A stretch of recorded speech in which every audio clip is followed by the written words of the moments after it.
What do we mean when we talk about diversity? Is it caring for people's different experiences and making sure no one's mistreated because of them, which I will always fight for?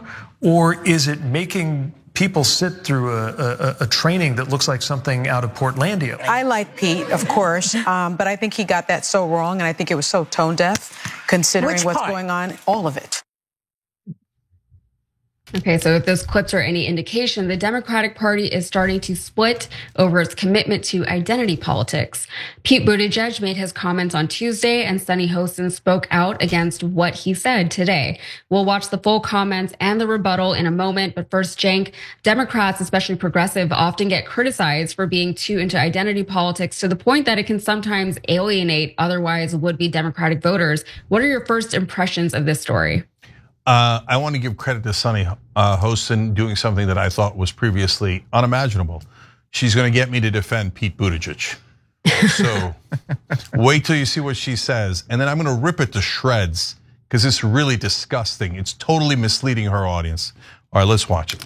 Go ahead. All right, so here's what Buttigieg said when asked how the Democrats can stop their critics from caricaturing them as overly focused on diversity. Take a look. We believe in the values that we care about for a reason. And this is not about abandoning those values. It's about making sure we're in touch with the first principles that animate them. What do we mean when we talk about diversity? Is it caring for people's different experiences and making sure no one's mistreated because of them, which I will always fight for?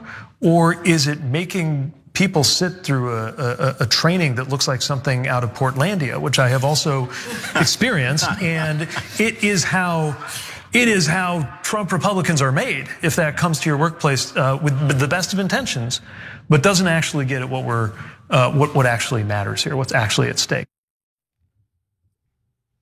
Okay, so here is Sunny's response to Buttigieg. I like Pete, of course, but I think he got that so wrong, and I think it was so tone deaf, considering what's going on, all of it.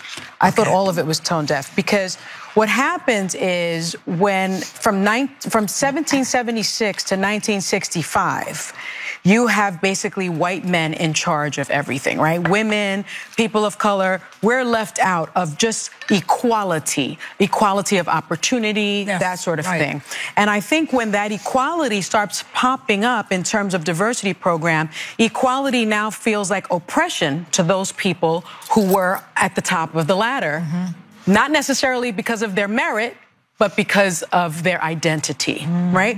And so in my view, when you look at the stats, it is really clear from McKinsey, actually, a consulting firm that Pete used to work for, that firm found that companies with more diversity financially and socially outperform those that are less diverse. If the problem is these programs, what is the solution? Should we just then depend on the benevolence of Elon Musk and white billionaires to hire women and people of color? No. Should we just depend on corporations to, on their own, make the workforce more diverse? Okay, it seems to me that they're almost arguing two different points here. Buttigieg is saying that the Democrats have a messaging problem from what I'm taking away from this. I don't think he's saying to completely discount or disregard the fact that identity has a place in political discourse or that it impacts the lives of everyday Americans in very real ways. But let's be real, progressives, we're the ones who tend to be the ones who are most ready and willing to discuss these issues. And we can be exhausting for non-progressives, even sympathetic non-progressives to be around. And if people don't want to be around you, then they don't want to hear what you have to say. They're not going to be open to your message, and they might think twice before aligning with you and your ideas politically. So it also leaves us vulnerable to petty attacks kind of from the right, who, to be fair, they also do regularly engage in identity politics, but in a different way. But while I think the goal on the left is to always encourage empathy and consideration for various marginalized groups, it can sometimes work to subdivide us within our overall common belief system. So, Cenk, I know you have a lot to say about this. Let's hear it. Yeah, so the reason I'm mad is not because of the statements that she made in the beginning. Those statements are generally speaking true. It's the straw man she set up afterwards. So I'm gonna come back to that in one sec. I'm sorry, I almost called him Elon Musk. Pete Buttigieg, that's how much I don't like the guy. When he says things like, we have to be in touch with the first principles that animate them. I know libs love stuff like that. Okay, like the New York crowd. Oh my God, he's so educated. What a Harvard thing to say. No one talks like that. Stop supporting guys who cannot connect with the average guy. Like they think he's like, now he's trying to paint himself as a populist. Sonny Hostin's helping him when he says things like in touch with first principles that animate them. What does that mean? Okay, I know what it means, guys, but don't use language like that. All right, so I tell you that because I can't believe I'm agreeing with him, okay? And because he's at least smart enough to make the pivot. Whether he means it or not, he's making the pivot. What's the pivot? Is it to be against diversity as Sonny Hostin is lying? Her straw man is, do we want diversity or do we want Elon Musk's benevolence to determine everything? Is that really the question, Sonny? Is that really the question? That's not the question. We're not even talking about diversity. We're talking about DEI programs. Everyone on the left, I presume, or it's close enough, and almost everyone that is in the middle believes in diversity. She says, oh, there's a McKinsey report that shows that diversity works. I don't need a McKinsey report. Of course diversity works. Hey, should I pick from a limited pool or should I pick from a broader pool? Hey, which way will I get more equality? Oh, right, if I pick from the broader pool, why would I eliminate black people or women or Asian people? That's crazy, that's dumb. Diversity, of course, works. Her point about 1776 to 1965 is true. That's why it's really interesting that we're in 1966. Oh, right, we're not in 1966. We're in the year 2025. So, okay, that was 60 years ago. Now, what happened since then? Affirmative action happened in the beginning. It definitely should have happened. I think we should have eased out of it at some point. We can't keep judging people based on race forever. Otherwise, it defeats the whole point. But then, okay, that was affirmative action. Then we moved on to DEI. And here we've shown you some of the abuses. If you watch other left-wing shows, I don't know, maybe they're pretending that DEI is same thing as affirmative action or the same thing as diversity, but it isn't. It got comical, guys. That's why he mentioned the Portlandia skit. There's instances where a DEI representative would do the right thing and say, oh, now white women at this workplace are feeling uncomfortable because in some of these get-togethers where we're talking about diversity, that people will say, hey, it's not your turn to talk. And they don't mean in that order, they mean like ever. So your job here is to shut up and learn from minorities. So there was a story and then a woman says, hey, no, that's not the right way to go with DEI. She gets fired. No, that is the right way to go with DEI. No, the abuses were out of control, totally out of control. Like actual, I know it hasn't happened in forever, but it actually did happen recently of reverse racism. It's mental. And then this arrogant attitude that folks on our side have. Like, for example, they would say things like, it's not my job to teach you how to pronounce my name. How are they supposed to know how to pronounce Cenk Uygur when it's spelled with a C? Uygur, how the hell are you supposed to know how to? It's not my job to tell you how to pronounce. It is my job. If you have a name that's C-E-N-K and the C is pronounced like a J, it's your job to tell people, hey, that's Cenk. Not to be like, oh, you're racist for not knowing, you're racist. That's what DEI wound up being. Sorry if you don't like it. Sorry, my job is to tell you the truth. So it doesn't mean that every DEI program was terrible. I'm sure there were decent ones, etc. But did it go overboard and really, really piss off the average American? Yes. But Sonny doesn't tell you that. She lies to you and says, oh, anyone against DEI hates diversity, doesn't want black people to be hired, doesn't want women to be hired. They just want to rely on the benevolence of Elon Musk. What a pathetic straw man argument. So I hate that she's making me do this. Buttigieg is right. Mark. Yeah, Buttigieg is right. And I feel like Sonny is the lib that everybody on the right and certainly in MAGA land wants to own, because that's just the kind of argument that angers those who are actually in the workplace and having to do the dance and live under DEI. DEI really is, sadly, something radioactive for Democrats or politically radioactive for anyone to maintain. I think the Democrats would do well to deep six it and to find a different way to express that which they feel are the inequities of society. As Cenk said, there was affirmative action for a time. This is a far more nuanced world of workplace than is expressed in DEI. DEI will now, I think, do the Democrats and the opposition party, or independents, if you want to think of it without being party specific, it will do them no favors.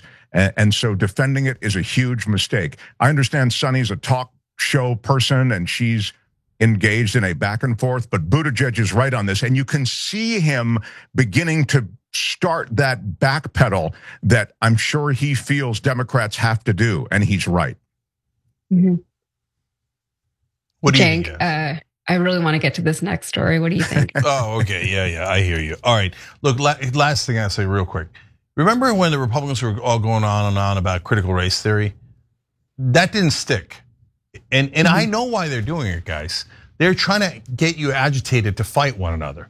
And they want you to think, oh, black people are getting special privileges, minorities are getting special privileges. So they tried it with affirmative action, then they moved on to critical race theory. And the reason critical race theory didn't stick is because nobody had any idea what the hell they were talking about. And they made it up, and they were just grasping at straws, right? Yeah, it's taught in graduate schools, who cares?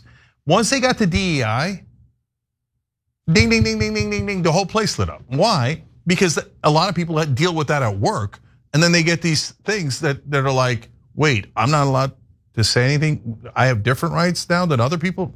Oh my God, I hate this. And that's why DEI is not diversity. And it's not just like some rando attack against minorities. I'm a minority. If they were doing a random attack on minorities, I would fight. It's not like I'm shy. It's not like I don't know how to fight back, right? So no, Mark's absolutely right. Just, we're done with DEI. Let's go, let's go. Let's get to actual diversity and actual equality.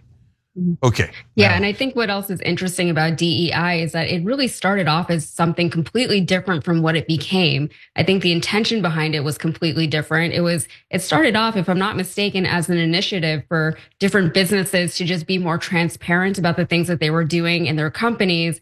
And Republicans didn't like that transparency because they said that now consumers were going to make certain decisions about whether or not they wanted to patronize certain businesses based on how diverse they were. So they felt public pressure to be more diverse and more equitable and more inclusive, and they didn't like that. And then it became something more, but really, like at its core, that's just capitalism. That's just how capitalism functions, right? You get to choose, you have options, you have competitors. So as a consumer, you get options as far as how you want to spend your money, where you want to spend your money, that kind of thing. And yeah, I think Cenk is absolutely right as far as people felt it more personally. People had to go to certain trainings, and those trainings are not helpful. Everyone knows it, right? Nobody likes them. So yeah, I agree with my issue with the whole segment was that Sunny Hostin and Pete Buttigieg seem to be talking about two completely different things. Sunny, I think, tried really hard to make a point, but I think she missed all of Pete Buttigieg's point when she was trying to rebut him, and I don't think it worked. So I'm gonna add one thing here because I can't stop. Can't stop, won't stop.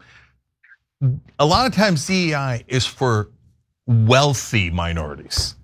So Sunny Hostin thinks, no, representation is super important because the next time my contract's up, I'm gonna say, do you have representation? You better hire me at multi-million-dollar contract, otherwise you don't have enough representation. That ain't the real problem in the country, okay? The real problem is that African Americans, along with everyone else, have not had their wages go up when adjusted for inflation for over 50 years. We can't afford houses, we can't afford this, we can't afford that. Minorities in this country have so many different problems. If you really wanted to protect minorities, you'd be on the warpath on marijuana legalization because black people are arrested at 4 times the rate of white people, even though they smoke at the same rate. That is actual massive inequality, and it puts people in prison, it ruins their lives. It isn't about, is there enough representation on television? Is there enough representation in Congress? It's basically rich minorities who are saying me, me, me, me, me. That's my honest answer.